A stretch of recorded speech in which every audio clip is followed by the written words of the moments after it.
오늘도 주님 앞에 예배하는 모든 여러분들을 사랑하고 축복합니다. 우리 같이 주님 앞에 찬양으로 고백하도록 하겠습니다.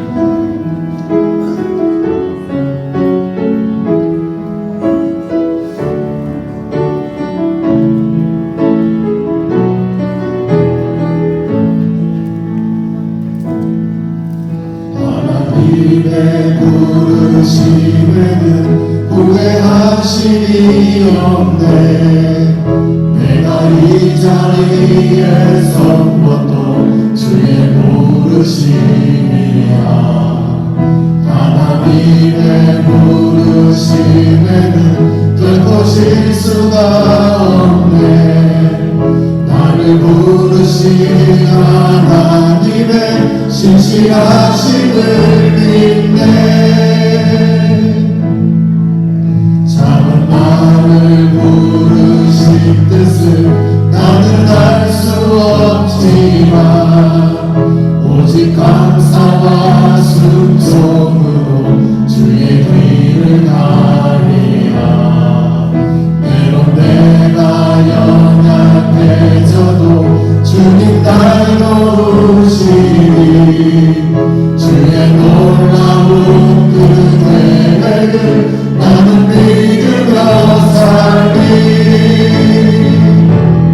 날 부르신 길 내 생각보다 크고 날 향한 계획 나의 지혜로 측량 못하나 가장 좋은 길로 가장 완전한 길로 오늘도 날 이끄심인데.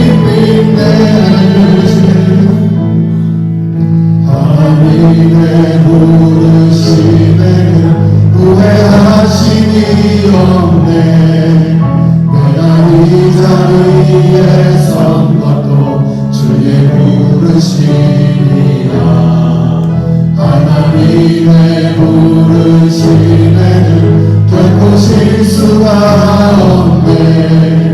나를 부르신 하나님의 신실하심을 믿네.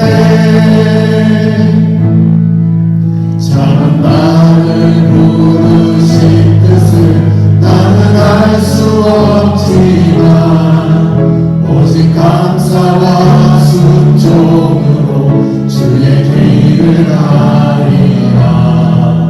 때론 내가 연약해져도 주님 날 도우시니 주의 놀라운 그 계획을 나는 믿으며 살리.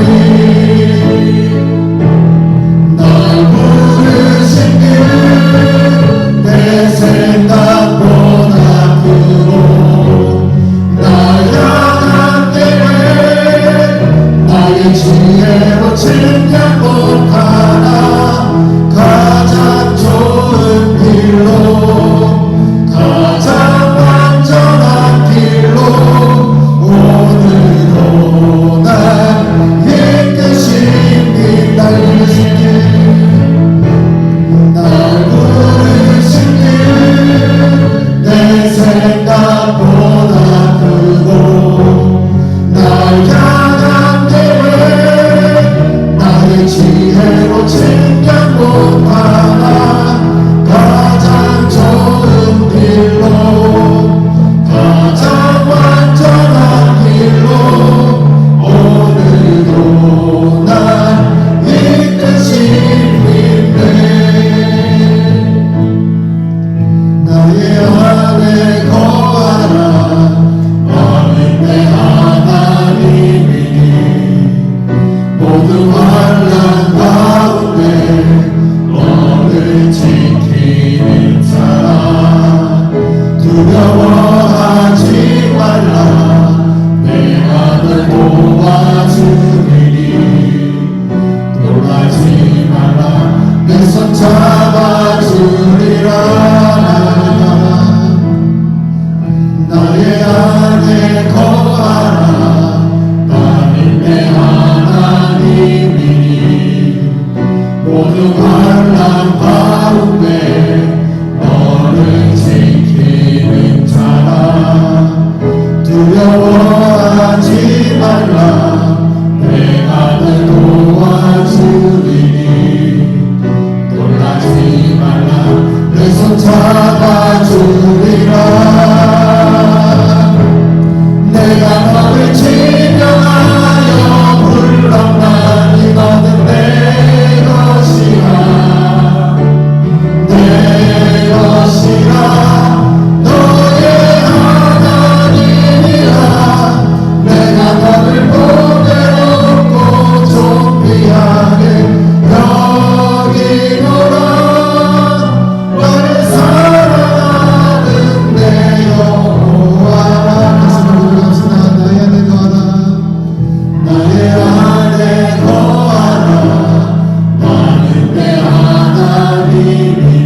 이곳을 주고 가소서.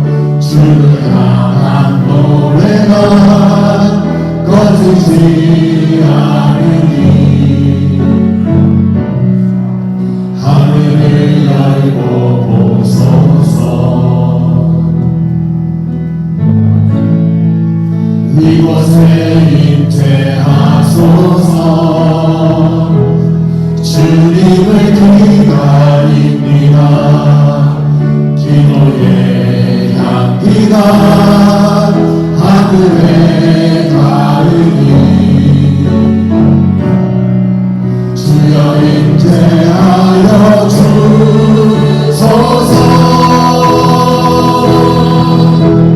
이곳에 오셔서 이곳에 앉으소서. 이곳에서 드리는 예배를 받으소서. 주님의 이름만이 오직 주의 이름만 이곳에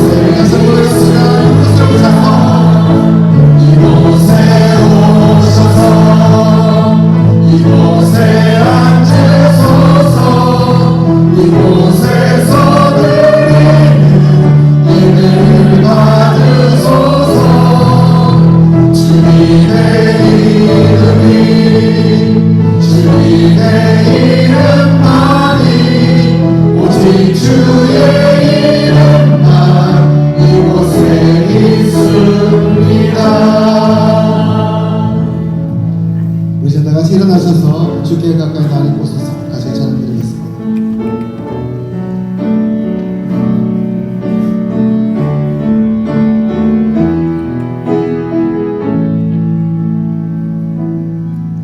주께 가까이 나를 이끄소서. 간절히 주님만을 원합니다.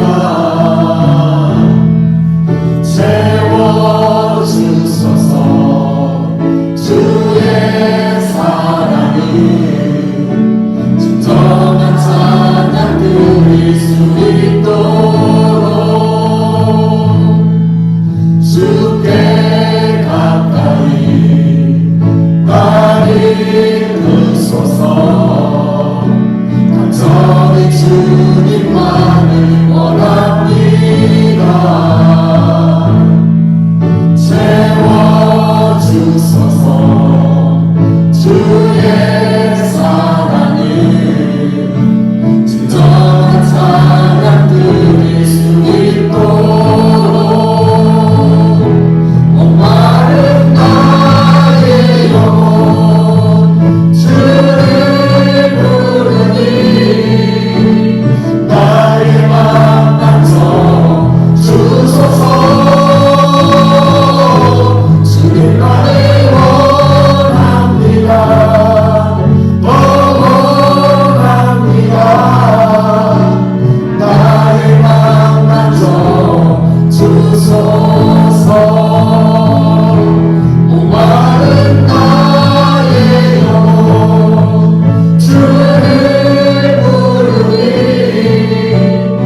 말씀에 내가 내 영을 모든 육체에게 부어주리니 너희의 자녀들은 예언할 것이요 너희의 젊은이들은 환상을 보고 너희의 늙은이들은 꿈을 꾸리라.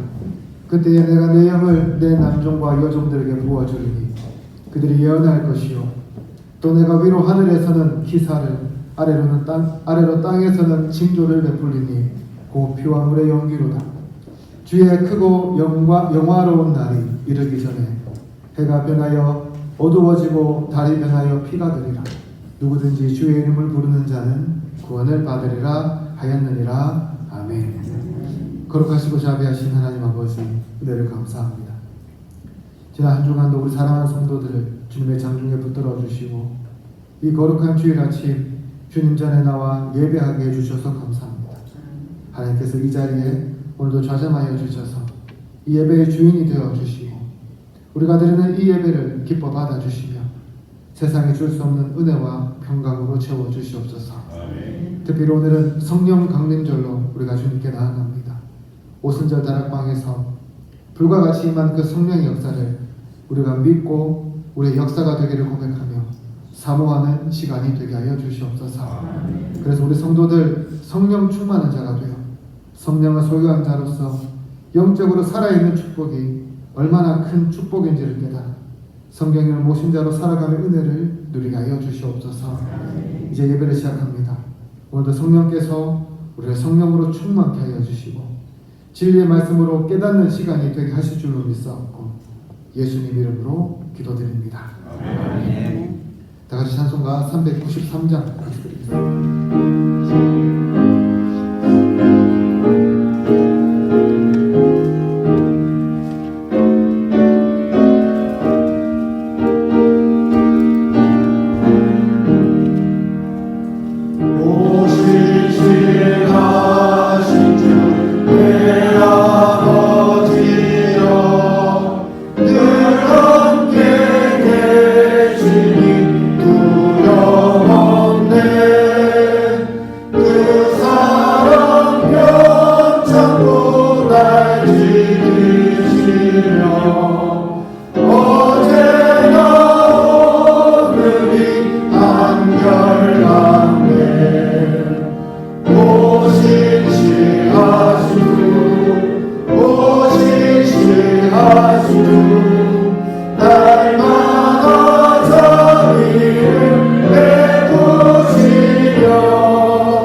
내 죄를 사하여 나를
성시교독하겠습니다. 성시교독은 교독문 135문입니다.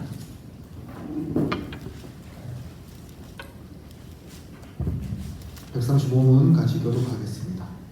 그의 위에 여호와의 영, 곧 지혜와 총명의 영이요 모략과 재능의 영이요 지식과 여호와를 경외하는 영이 하나님 사실이니 오직 하나님이 성령으로 이것을 우리에게 보이셨으니 성령은 모든 것과 곧 하나님의 이름을 가지고 하시느니라. 내가 아버지께 고하겠으니 그가 또 다른 보혜사를 너희에게 주사 영원토록 너희와 함께 있게 하리니 그는 진리의 영이라. 보혜사 곧 아버지께서 내 이름으로 보내실 성령 그가 너희에게 모든 것을 가르치고 내가 너희에게 하는 모든 것을 생각하게 하리라. 오직 성령이 너희에게 임하시면 너희가 권능을 받고 예루살렘과 온 유대와 사마리아와 땅끝까지 이르러 내 증인이 되리라 하시니라. 아멘. 사도신경으로 신앙 고백하겠습니다. 나는 전능하신 아버지 하나님 천지의 창조주를 믿습니다. 나는 그의 유일하신 아들 우리 주 예수 그리스도를 믿습니다. 그는 성령으로 잉태되어 동정녀 마리아에게서 나시고 본디오 빌라도에게 고난을 받아 십자가에 못 박혀 죽으시고 장사된 지 사흘 만에 죽은 자 가운데서 다시 살아나셨으며 하늘에 오르시어 전능하신 아버지 하나님 우편에 앉아 계시다가 거기로부터 살아있는 자와 죽은 자를 심판하러 오십니다. 나는 성령을 믿으며 거룩한 몸교회와 성도의 교제와 죄를 용서받는 것과 몸의 부활과 영생을 믿습니다. 아멘. 자리에 앉아주시기 바랍니다. 찬송가 182장 다시 드리겠습니다.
아버지, 지난 한 주간도 저희를 지켜주시고 보호해 주시며 저희의 발걸음을 주의 이름으로 인도하여 예배드리게 하시니 감사드립니다. 오직 주님 한 분만 홀로 영광 받아 주시옵소서. 하나님 아버지, 5월 가정의 달을 보내며 우리에게 가정과 가족, 믿음의 공동체를 허락하시느니 감사드립니다. 부모와 자녀, 부부와 형제 자매가 서로를 더 깊이 이해하고 사랑하게 하시고 우리의 가정마다 주님의 평안이 머물게 하여 주옵소서. 말씀과 기도가 살아있는 가정이 되게 하시며 서로를 향한 감사와 배려가 회복되는 복된 가정이 되게 하여 주옵소서. 주님, 지난 한 주간의 삶을 되돌아봅니다. 주님의 사랑을 받았으면서도 그 사랑을 충분히 전하지 못했던 모습을 고백합니다. 감사와 불평이 앞섰고 믿음보다 염려의 마음을 빼앗겼던 연약함을 용서하여 주옵소서. 우리의 마음을 새롭게 하시고 말과 행동 가운데 주님의 사랑이 드러나는 삶을 살게 하여 주옵소서. 이 시간 드려지는 예배를 기쁘게 받아주시고 찬양 가운데 우리의 마음이 열리게 하시며 기도 가운데 주님의 위로와 평안을 경험하게 하시고 말씀 가운데 하나님의 살아있는 음성을 듣게 하여 주옵소서. 형식적으로 드리는 예배가 아니라 우리의 마음과 삶을 온전히 주님께 올려드리는 진실한 예배가 되게 하여 주옵소서. 우리 교회를 위해 기도합니다. 우리 교회가 주님의 사랑 안에서 더욱 하나 되게 하시고 서로를 돌아보며 격려하고 섬기는 공동체가 되게 하여 주옵소서. 성도 한 사람 한 사람이 말씀 위에 굳게 서게 하시고 예배와 기도와 섬김이 회복되는 교회가 되게 하옵소서. 또한 이 지역 가운데 선한 영향력을 나타내며 복음의 빛을 비추는 은혜롭고 복된 교회로 세워 주옵소서. 우리 성도들을 위해 기도합니다. 육신의 질병으로 힘들어하는 성도들에게 치유의 은혜를 베풀어 주시고 회복의 모든 과정을 주님께서 친히 붙들어 주옵소서. 마음이 지친 이들에게 하늘의 위로를 허락하시고 삶의 무게로 낙심한 이들에게는 다시 일어설 힘을 더하여 주옵소서. 말 못할 기도의 제목을 품고 나온 성도들의 마음을 아시오니 주님께서 가장 선할 때에 가장 선한 방법으로 응답하여 주옵소서. 우리의 일터와 학교와 삶의 자리에도 하나님의 은혜를 더하여 주옵소서. 어디에서 무엇을 하든지 하나님을 기억하며 살아가게 하시고 작은 일에도 정직하고 성실하게 행하게 하여 주옵소서. 우리의 말과 행동을 통해 주님의 사랑이 흘러가게 하시며 만나는 사람들에게 위로와 소망을 전하는 믿음의 사람이 되게 하여 주옵소서. 이 나라 이 민족을 위해 기도합니다. 하나님께서 이 땅을 긍휼히 여겨주시고 혼란한 시대 속에서도 진리와 정의가 바로 서게 하여 주옵소서. 특별히 지도자들에게 지혜와 바른 판단력을 허락하시고 국민의 마음을 바로 알고 서로를 향한 존중과 배려가 회복되게 하여 주옵소서. 미움보다 사랑이, 분열보다 화해가, 두려움보다 소망이 흘러가는 사회가 되게 하여 주옵소서. 말씀을 듣습니다. 말씀을 전하시는 목사님 영육간의 강건함과 성령의 충만한 능력을 더하여 주옵소서. 선포되는 말씀마다 우리의 심령을 깨우게 하시고 말씀을 듣는 모든 성도들이 아멘으로 화답하며 삶 속에서 말씀에 순종하며 살아가게 하옵소서. 말씀을 통해 믿음이 약한 자는 다시 일어서게 하시고 낙심한 자는 새 소망을 얻게 하여 주옵소서. 예배를 위해 헌신 봉사하는 모든 손길들을 기억하여 주옵소서. 수고하는 모든 손길 위에 하늘의 상급으로 채워주시고 이들의 헌신으로 인해 교회가 더욱 모두 은혜롭고 복되게 하옵소서. 찬양으로 영광 올려드립니다. 하나님을 찬양하기 위해 이른 시간부터 나와 준비한 할렐루야 찬양대의 찬양을 흠량하여 주시고, 이 찬양이 하늘나라에 상달되며 이 찬양으로 인하여 우리의 마음 문이 열리고 주님을 깊이 만나는 은혜롭고 복된 시간 되게 하옵소서. 이 모든 말씀 우리 주 예수님의 이름으로 기도드립니다. 아멘.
하나님 말씀은 구약성경 에스겔 37장 1절부터 10절까지 말씀입니다. 제가 읽은 성경은 구약성경 1209쪽 에스겔서 37장 1절부터 10절까지 말씀입니다. 구약성경 1209쪽 에스겔 37장 1절부터 10절까지 말씀 찾으셨으면 한 절씩 교독하도록 하겠습니다. 여호와께서 권능으로 내게 임재하시고 그의 영으로 나를 데리고 가서 골짜기 가운데 두셨는데 거기 뼈가 가득하더라.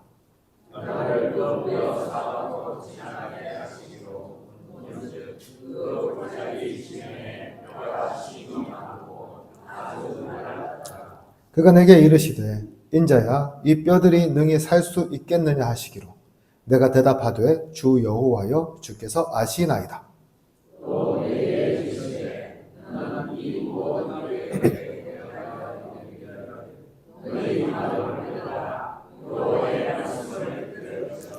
주 여호와께서 이 뼈들에게 이같이 말씀하시기를 내가 생기를 너희에게 들어가게 하리니 너희가 살아나리라.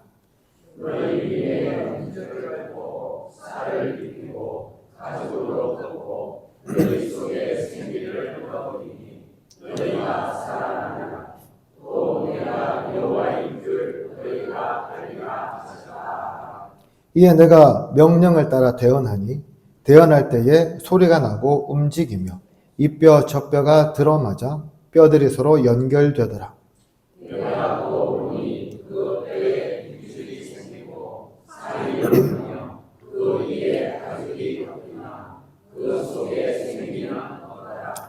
또 내게 이르시되 인자야 너는 생기를 향하여 대언하라. 생기에게 대언하여 이르기를 주 여호와께서 이같이 말씀하시기를 생기여 사방에서부터 와서 이 죽음을 당한 자에게 불어서 살아나게 하라 하셨다 하라. 이에 내가 그 명령대로 대언하였더니 생기가 그들에게 들어가매 그들이 곧 살아나서 일어나 서는데 극히 큰 군대더라. 아멘. 여러분 혹시 캄보디아라는 나라 가보셨습니까? 보면 그 단체 관광객을 많이 모집하는 걸 볼 수가 있는데요.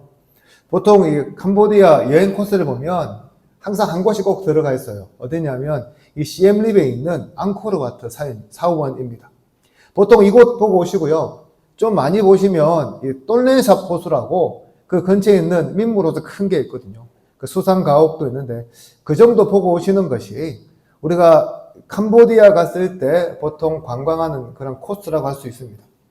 실제로 이 앙코르와트 가보시면 아시겠지만 이 갈 때마다 제가 2번 갔는데 그 다 다른 얼굴 형상을 보며 감탄하기도 하고요. 또 한 번은 제가 비가 올 때 가보니까요. 그 분위기가 굉장히 신비롭더라고요. 툼 레이더라는 영화 찍은 배경으로 나오는데 그만큼 그 앙코르와트 사원 자체는 굉장히 문화적 유적지로서 좋고요. 관광하기에도 굉장히 괜찮은 장소라고 할 수 있습니다. 그런데 이 캄보디아 하면 유명한 곳이 이 앙코르와트 사원만이 아닙니다. 뭐가 또 유명할까요? 우리가 관광지에 잘 가지 않는데 이 캄보디아 수도죠. 이 푸놈펜에 가면 이 킬링 필드와 이 제노사이드 박물관이라는 곳이 있습니다. 이 킬링 필드 말 그대로 사람들을 학살하는 곳이에요. 원래 이곳이 뭐였냐면 과수원이었는데 이 70년대 이 캄보디아를 통치한 그 권력자가요. 자기한테 반대하는 좀 지식 있는 이런 사람들을 이곳에서 무려 한 2만 명 죽였다고 해요. 파면 지금도 뼈가 나온다고 합니다. 좁은 범위에서 너무 많은 사람을 죽였기 때문에 그렇죠. 근데 이 사람들을 그냥 죽인 게 아니었겠죠. 작은 감옥에다가 가두고 고문하는 것도 있었습니다. 그 감옥이 지금은 이제 박물관으로 변해 있는데 특별히 이 박물관에 가면 아주 인상 깊은 조형물들이 있습니다. 뭐냐면요. 그 킬링필드에서 발굴해서 꺼낸 그 뼈들 가지고 탑을 쌓아 놓았어요. 그리고 해골 가지고 이 캄보디아 지도를 만들어 놓았습니다. 그 탑을 보고 우리가 지도를 보는데 그것을 보면서 감탄이 나오지 않는 거죠. 그 조형물을 보면 진짜 뼈입니다. 되게 답답해요. 그리고 마음도 숙연해집니다.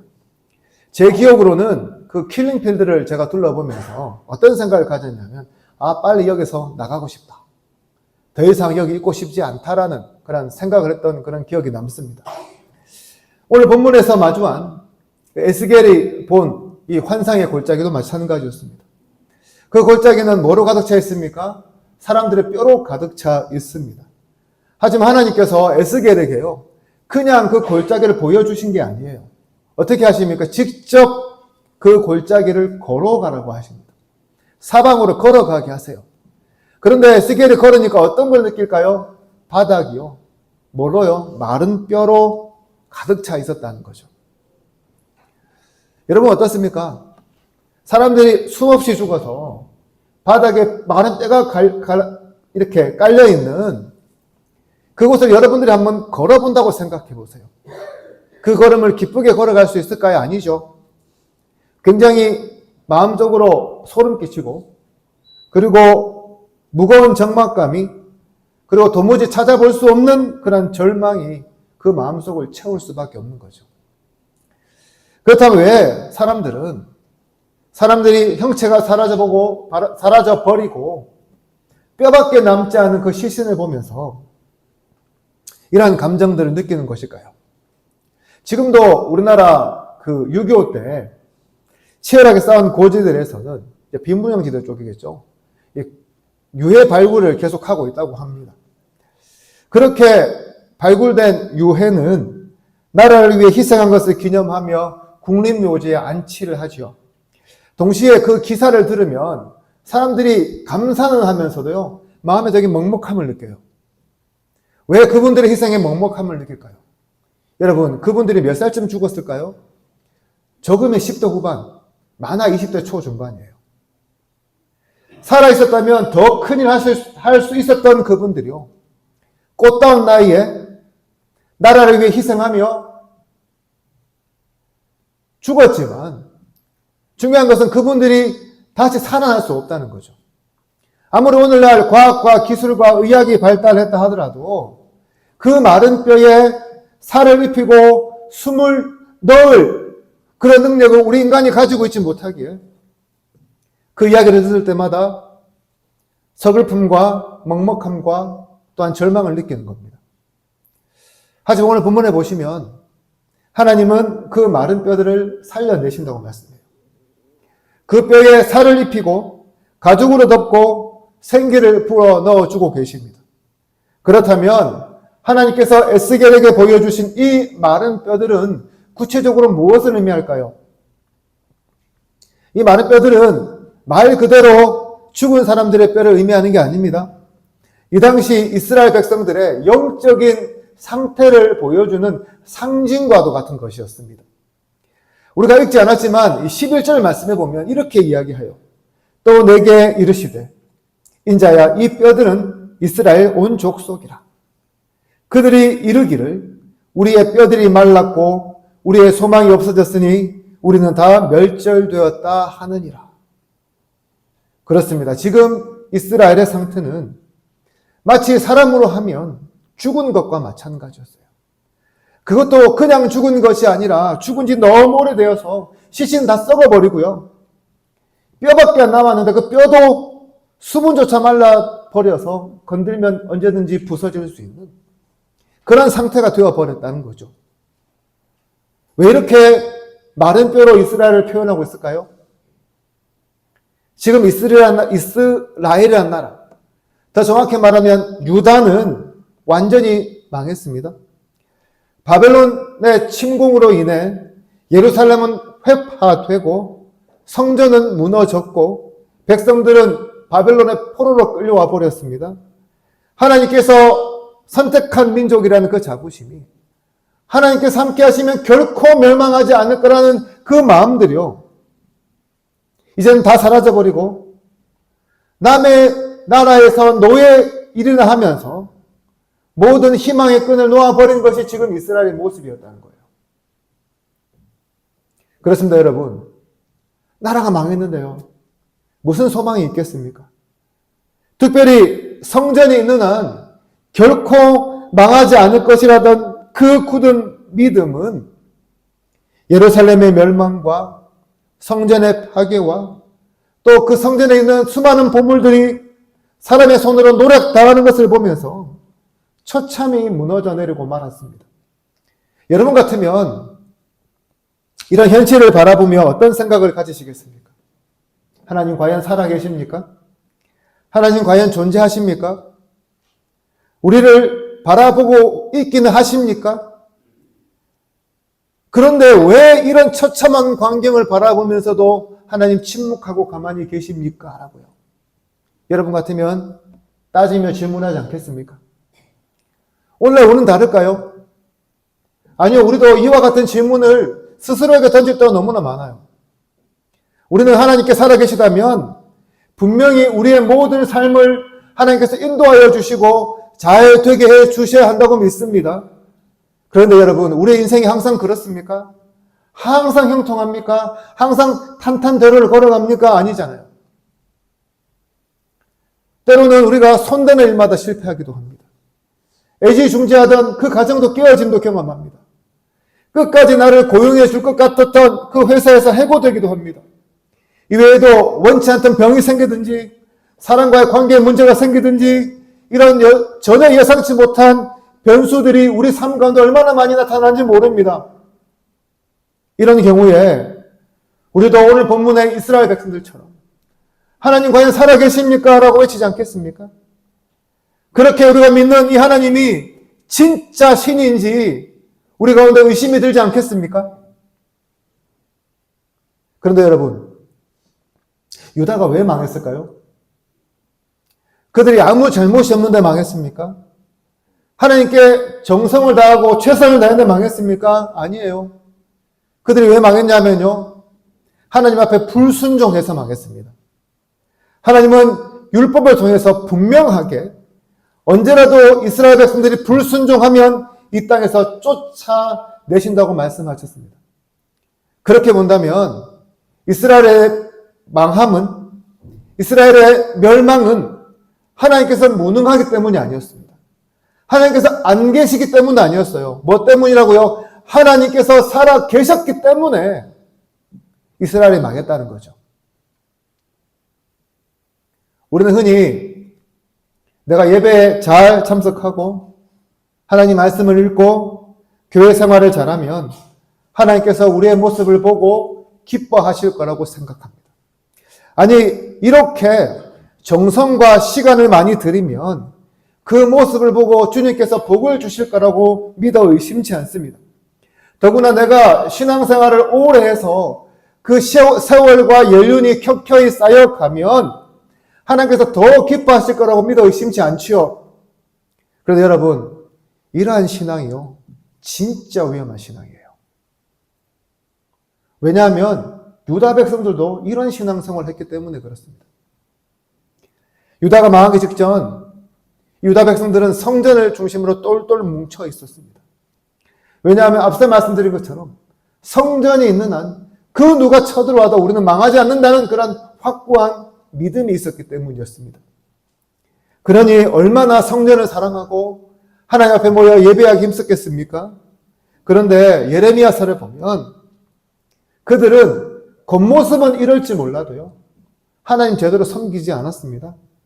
단지 하나님의 말씀이 아니라 그들이 듣기 좋아하는 예언만 하고 말만 하는 그런 거짓 선지자들의 말에 심취해 있었어요. 뭐냐 하면 하나님의 말씀이 아닌 사람의 말을 더 의지하고 하나님의 명령이 아닌 사람의 지시에 더 충성하고 하나님께 온전히 예배하는 것이 아닌 나의 취향에 따라 예배하는 것이 이 당시 유다의 모습이었다는 거죠. 무슨 모습이에요? 불순종하는 모습이에요.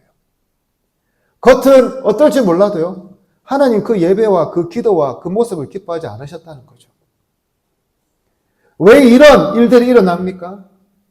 그들 가운데요, 영성이 메말라 있었기 때문입니다.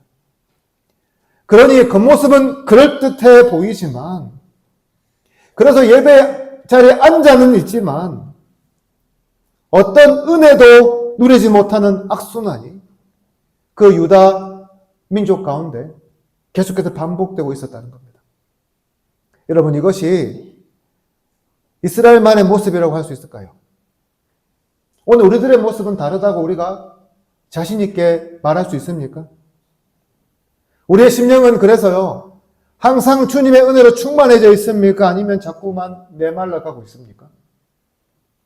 그래서 예배가 나의 힘이 되고, 예배가 나의 삶을 바꾸고, 예배를 통해 은혜를 경험하고 있습니까? 아니면 말씀을 들어도 아무런 느낌이 없고, 봉사를 해도 은혜가 없고, 예배를 들으러 와도 아무런 기대가 없는 그저 그런 모습이요, 오늘 저와 여러분의 모습은 아닐까요?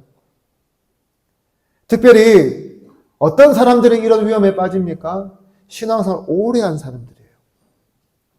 너무 오래 신앙생활을 하다 보니 말씀을 들어도 그 말씀이 그 말씀인 것 같고, 기도를 해도 그 기도가 그 기도인 것 같고, 예배도 수많은 예배 중에 한 번의 예배라고 생각하니 그냥 아무런 감동 없이 관성적으로 나와 예배를 드리는 거겠죠.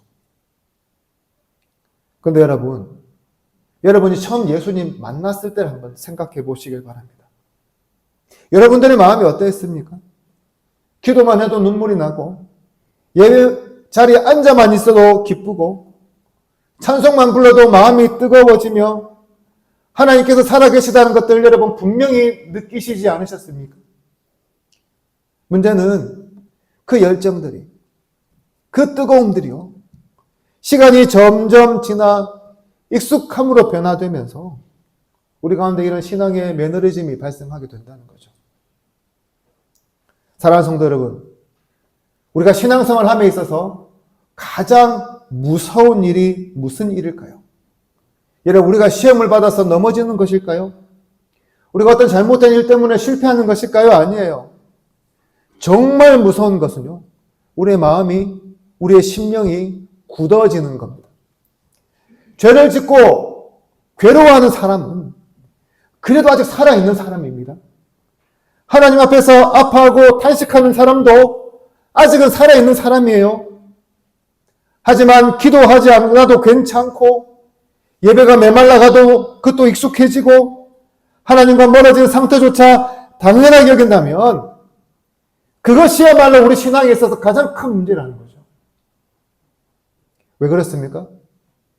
이런 사람들이야말로 오늘 본문에 등장하는 마른 뼈와 같은 사람들이기 때문입니다. 여러분, 이스라엘이 왜 망했습니까? 왜 마른 뼈가 되었습니까? 예배가 문제가 아니었습니다. 기도가 문제가 아니었습니다. 그 속에요, 살아 움직이는 그런 열정과 그런 믿음이 그 가운데 없었기 때문이었습니다. 그렇다면 어떻게 해야 이런 마른 뼈와 같은 신앙에서 우리가 벗어날 수 있을까요? 오늘 본문에서 하나님은 에스겔에게 아주 이상한 한 가지 명령 내리십니다. 4절을 보십시오. 이렇게 말씀하죠. 너는 이 모든 뼈에 대언하여 이르기를, 너희 마른 뼈들아 여호와의 말씀을 들을지니라. 하나님은 에스겔에게 지금 말라 비틀어진 그 뼈들을 향해 하나님의 말씀을 선포하라고 명령하십니다. 그런데 여러분, 이것이요, 정말 말이 되는 명령입니까? 이들은 이미 죽은 존재예요. 무슨 말을 해도 알아들을 수가 없습니다. 그것도 방금 죽은 게 아니에요. 죽은 지 너무 오래되어서 이제 손만 대면 부스러질 그 직전에 있는 그런 뼈들입니다. 말해도 들을 수 없고 아무런 변화도 보여줄 수 없는 존재들이에요. 근데 하나님 이 뼈들을 향해 말씀을 선포하라고 합니다. 그렇다면 에스겔에게 대언하게 한 그 말씀은 과연 무엇일까요? 5절과 6절 한번 보십시오. 5절과 6절 우리 같이 한번 읽어볼까요? 시작. 주 여호와께서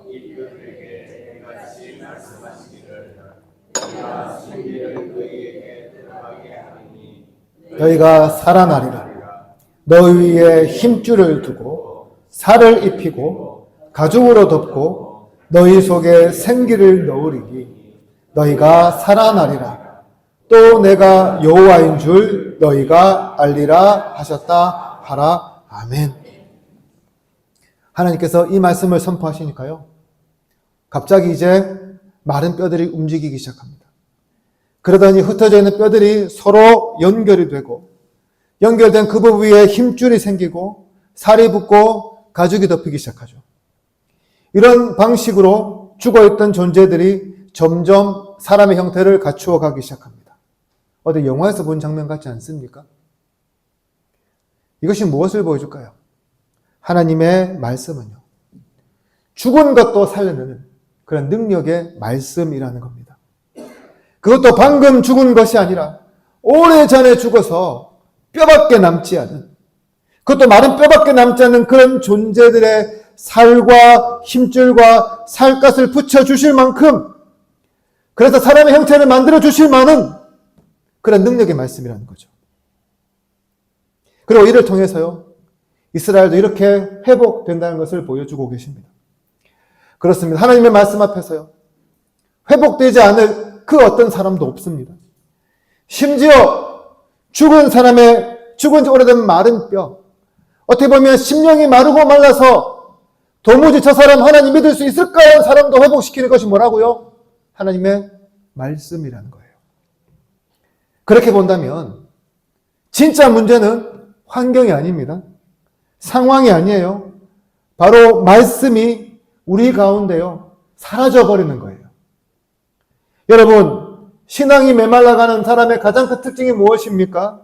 말씀을 읽기가 싫어집니다. 말씀을 듣는 시간이 괴롭습니다. 찬양도 잘하고 기도도 잘하는데 말씀만 딱 접하면요, 이 말씀이 와닿지 않은 거예요.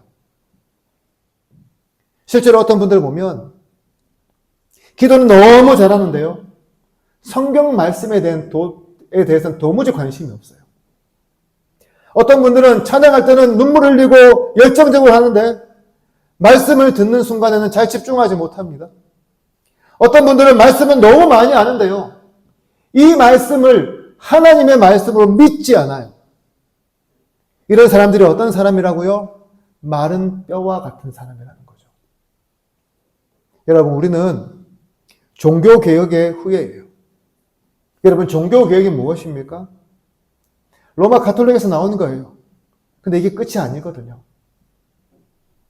여러분, 종교개혁, 무슨 개혁입니까? 찬양개혁 아니에요. 기도개혁 아니에요. 예배개혁 아니에요. 바로 말씀으로 돌아가자는 운동이었어요. 다시 말해서 하나님의 말씀을 가까이 하자며 이 성경 말씀을 여러분들 손에 들려주기 위한 운동이 바로 종교개혁이었습니다. 이를 위해서 얼마나 많은 종교개혁자들이 고문당하고 참수당하고 감옥에 갇혀서 죽어갔는지 모릅니다. 말씀만이 우리의 영혼을 살려낸다는 것, 말씀만이 메마른 심령에 살을 붙여준다는 그런 믿음이 있었기 때문에 이분들은 목숨 걸고 일을 행했던 거예요. 사랑하는 성도 여러분, 제가 오늘 이 자리를 빌어서 여러분들에게 부탁 한 가지 하려고 합니다. 뭐냐 하면요, 예배에 나오실 때에 빈손으로 오시기보다는 꼭 하나님의 말씀인 성경책을 가지고 오시길 바랍니다. 제가 앞서 부교육자로 섬겼던 한 교회에는 예배 전에는 이렇게 영상을 보여주면서 뜨겁게 찬양했지만 예배가 시작되면 모든 영상 자비를 껐습니다. 당시 목사님께서요, 교회는 성경을 들고 와서 직접 찾아보고 찬송가도 찾아서 부르는 것이 제대로 된 예배의 자세라고 가르쳤기 때문이에요. 저는 물론 영상 자비를 끈다는 말은 아니에요. 틀어놓겠습니다. 다만 여러분들이 하나님께 예배하는 마음으로요, 성경 말씀을 듣고 들고 참여했으면 좋겠습니다. 왜냐하면 말씀을 사모하는 것은 하나님 말씀인 성경을 가까이 하는 데부터 시작하기 때문이에요. 그러므로 오늘 이 시간 여러분의 심령에도 하나님의 말씀이 들려지기를 소망합니다. 여러분 가운데 하나님의 말씀을 가까이 하고 싶다는 그런 열정들이 다시금 샘솟기를 소망합니다. 이를 통해서 우리의 욕심이 살아나고 하나님의 보시기에 온전한 모습으로 서는 저와 여러분 되기를 소망합니다. 그렇다면 말씀만 회복되면 우리가 온전한 모습으로 살아갈 수 있게 될까요? 오늘 본문은 그렇지 않다라고 말씀해요. 여러분 8절을 보십시오. 이렇게 말씀합니다. 내가 또 보니 그 뼈에 힘줄이 생기고 살이 오르며 그 위에 가죽이 덮이나 그 속에 생기는 없더라. 여러분, 이제 하나님의 말씀을 듣고요. 마른 뼈들의 겉모습은 다 회복이 되었어요. 누가 보면 그 자체로 다시 살아난 사람처럼 보입니다. 그런데 하나님 뭐라 말씀합니까? 아직은 아니다라고 말씀하시죠. 왜냐하면 그 속에 뭐가 없습니까? 생기가 없어요. 여러분, 생기가 무엇입니까? 생명이죠. 그렇게 본다면 지금 이 상태는 마치 하나님께서 흙으로 아담을 다 만들어 놓고요. 코에 그 생기를 불어넣기 직전에 그 모습이라고 할 수 있어요. 그럴듯한 겉모습은 있어도 아직 사람으로서의 사역을 감당하기에는 부족함이 있는 그런 모습이라는 거죠. 중요한 것은 여기서 생기를 뜻하는 히브리어 단어는 루아흐라는 말인데요. 이게 다른 말로 번역하면 성령이라는 뜻도 가지고 있다는 겁니다. 그러니까 성령이 그 속에 없는 사람은 아무리 하나님의 말씀을 많이 들어도 온전한 하나님의 백성이 될 수 없다는 것을 보여주고 있습니다. 사랑하는 성도 여러분, 여러분들은 이 교회가요, 건물만 있으면 교회가 된다고 믿습니까? 조직만 잘 갖추어지면 이게 살아있는 교회일까요? 아닙니다. 그렇다고 프로그램이 많다고 해서 살아있는 교회가 아닙니다. 예배 순서가 있고 찬양팀이 있고 봉사팀이 있고 행정 시스템이 아무리 잘 돌아간다 하더라도 그 교회가 반드시 살아있는 교회라고 말할 수 없어요. 뭐가 있어야 진짜 살아있는 교회입니까? 그 속에 뭐가 있어야 된다고요? 성령님께서 함께 하셔야 한다는 거죠. 성령님께서 우리 교회 안에 함께 있지 않다면 우리 교회는 교회 아니에요. 침묵모임이에요. 참 안타까운 것은 오늘날 교회들마다 성령의 역사에 대한 강조가 점점 줄어들고 있다는 현실입니다. 그래서 성령의 역사를 초현실적인 이유로 부정하거나 성령의 은사를 당신은 받고 나는 못 받았으니까 하지 말라는 식으로 제지시키는 경우가 얼마나 많은지 몰라요. 그리고 이것이 솔직한 교회의 모습이기도 하고요. 교회 성장에 몰두하다 보니 혹시라도 불편하게 할까봐 세상 속에서 성령의 열매를 맺어야 한다는 사실도 잘 강조하지 않습니다. 왜 우리는 자꾸만요, 성경에서 언급된 그 은사들과 성경에서 언급된 그 성령의 열매들과 거리를 두려고 할까요? 성경 말씀이 하나님의 말씀이며 1.1획도 오류가 없다고 우리가 크게 주장하면서도요, 왜 성령에 대한 그 말씀만은 이토록 조심하면서 우리가 취사 선택하고 있을까요? 사랑하는 성도 여러분, 성령님은 지금도 살아서 역사하십니다. 예수님 우리에게 떠나시면서요, 뭐라고 말씀하셨어요? 성령을 뭘로 주신다고요? 선물로 주신다고 말씀하셨어요. 그렇다면 당연히 우리가 성령을 사모해야 하지 않겠습니까?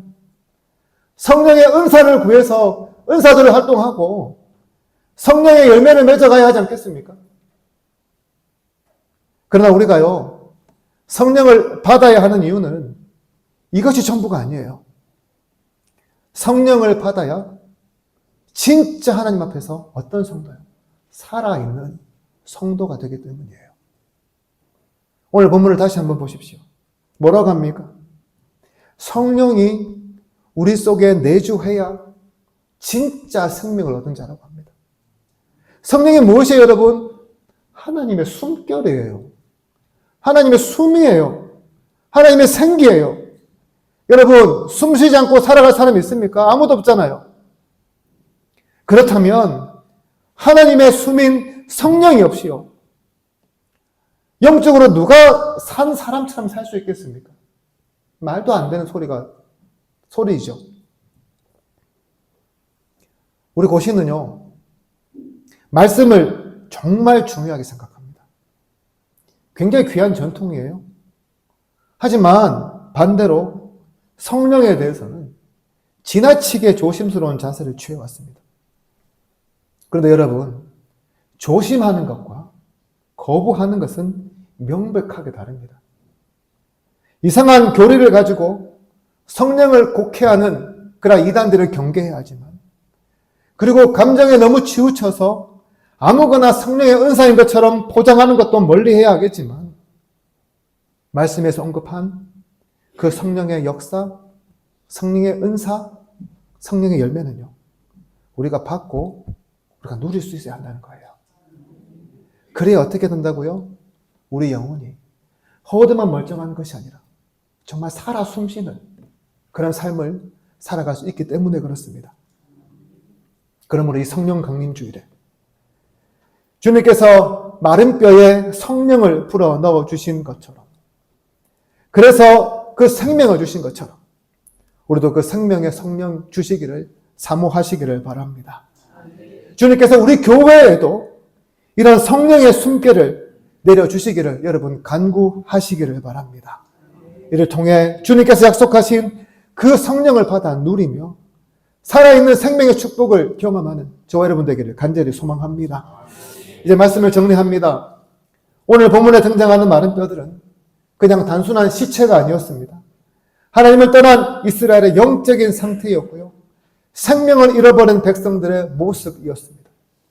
하지만 하나님은 그 마른 뼈들을 포기하지 않으시고요, 그 마른 뼈들에게 생명을 선포하시고 그리고 생기를 불어 넣으셔서 다시금 살아나도록 만드셨습니다.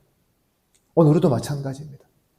신앙생활을 오래 하다 보면 누구나 예배에 익숙해지고 기도가 메말라지고 말씀의 감동이 사라질 때가 있습니다.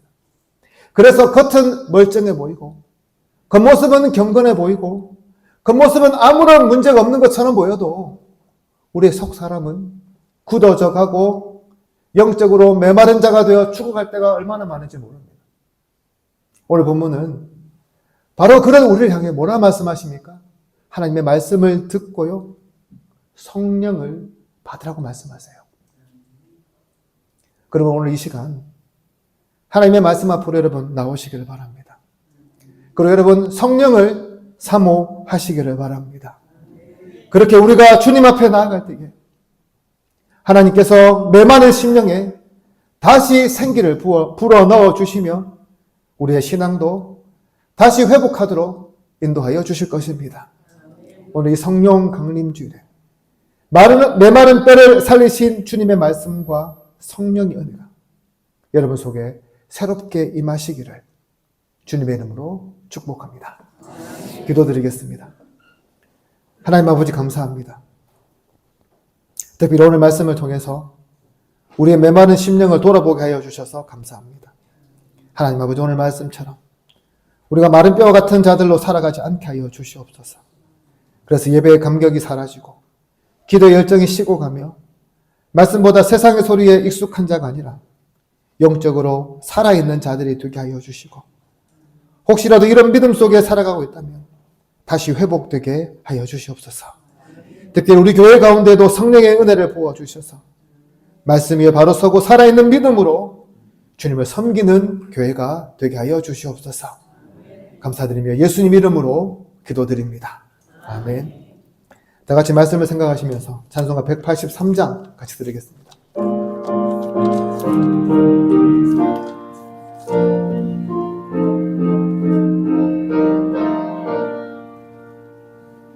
빈들의 마른 풀같이 시들은 나의 영혼, 주님이 약속한 성령 간절히 기다리네. 가물어 메마른 땅에 단비를 내리시듯 성령의 단비를 부어 새 생명 주옵소서. 반가운 빗소리 들려 산천이 춤을 추네. 봄비로 내리는 성령 내게도 주옵소서. 가물어 메마른 땅에 단비를 내리시듯 성령의 단비를 부어 새 생명 주옵소서. 절 따라 우로를 내려 조목이 무성하니 갈급한 내 심령 위에 성령을 부으소서.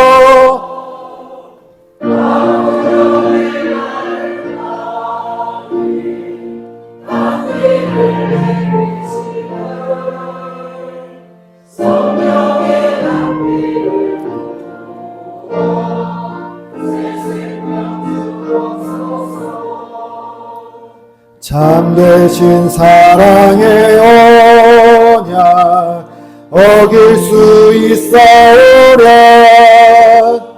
오늘의 흡족한 은혜 주실 줄 믿습니다. 가물어 메마른 땅에 단비를 내리시듯 성령의 단비를 부어 새 생명 주옵소서. 아멘. 고마우신 하나님 아버지, 나를 감사합니다. 오늘도 우리 성도들 사랑하여 주셔서 예배 자리로 불러주시고 예배자로서 주님께 찬송과 영광을 돌리게 하여 주셔서 감사합니다. 특별히 우리 성도들 이 자리에 빈손이 아닌 주님께 우리의 정성을 드립니다. 하나님께서 이 예물을 기뻐 받아주시고 하나님 나라를 위해 귀하게 사용되게 하여 주시옵소서. 드린 손길 위에는 복의 복을 다하여 주사 세우고도 남게 하여 주시고 또 한 주간의 삶도 안전하고 강건하며 형통하도록 인도하여 주시옵소서.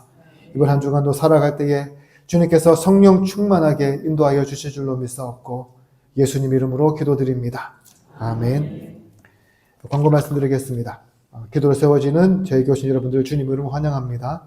오늘은 성령 강림 주일입니다. 우리를 새롭게 하시며 변화시키시는 그 성령을 사모하며 우리의 삶의 그 변화를 나타내기를 소망합니다. 한 가지만 광고 말씀 더 드릴 것은요. 입구에 들어오실 때 보면 왼쪽 편에 보면 이렇게 블라인드가 2개 쳐져 있을 거예요. 한 교회 성도님께서 우리 교회에 선물해 주셨습니다. 감사드리다고 이 자리에서 말씀드리겠습니다. 다 같이 일어나셔서 찬송가 54장 같이 드리겠습니다.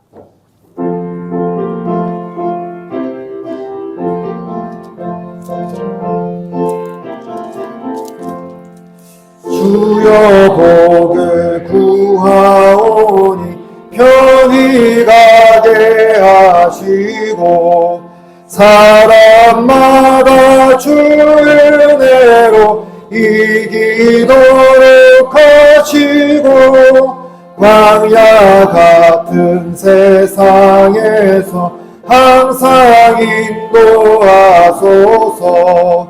주의 복된 말씀 듣고 무한 감사합니다. 구원받은 주의 성도 열매 맺게 하시며 하나님이 우리 함께 항상 계시옵소서. 아멘. 주 예수 그리스도의 은혜와 하나님의 사랑과 성령의 교통하심이 너희 무리와 영원토록 함께 있을지어다. 아멘.